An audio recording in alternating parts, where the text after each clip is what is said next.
एक बच्चे को आम का पेड़ बहुत पसंद था।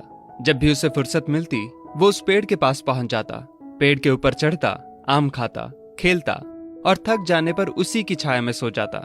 बच्चे और आम के पेड़ के बीच एक अनोखा रिश्ता बन गया।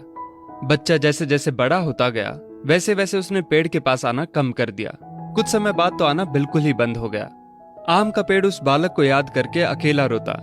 एक दिन अचानक पेड़ ने उस बच्चे को अपनी तरफ आते देखा और पास आने पर कहा, तू कहाँ चला गया था? मैं रोज तुम्हें याद किया करता था। चलो आज फिर से दोनों खेलते हैं। बच्चे ने आम के पेड़ से कहा, अब मेरी खेलने की उम्र नहीं है, मुझे पढ़ना है, लेकिन मेरे पास फीस भरने के पैसे नहीं हैं।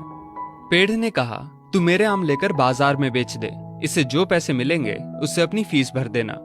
बच्चे ने आम के पेड़ से सारे आम तोड़ लिए और उन सब आमों को लेकर वहां से चला गया। उसके बाद वो फिर कभी दिखाई नहीं दिया। आम का पेड़ हर पल उसकी राह देखता रहता।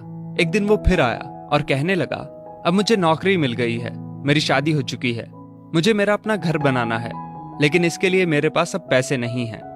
आम के पेड़ ने कहा, तू मेरी सभी डालियों को काट कर ले जा, उससे अपना घर बना ले। उस जवान लड़के ने पेड़ की सभी डालियां काट ली और लेकर चला गया। आम के पेड़ के पास अब कुछ नहीं था, वो बिल्कुल बंजर हो गया था, कोई उसे देखता भी नहीं था। पेड़ ने भी अब उम्मीद छोड़ दी थी कि वो लड़का उसके पास फिर आएगा।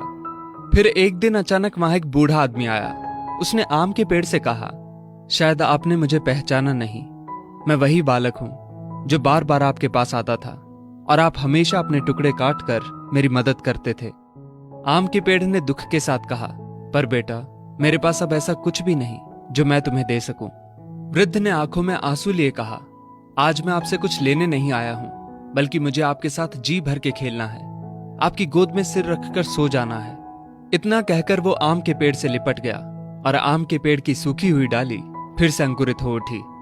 दोस्तों, वो आम का पेड़ और कोई नहीं बल्कि हमारे माता पिता हैं। हम जब छोटे थे तो हमें उनके साथ खेलना अच्छा लगता था, लेकिन जैसे जैसे हम बड़े होते चले गए उनसे दूर होते गए।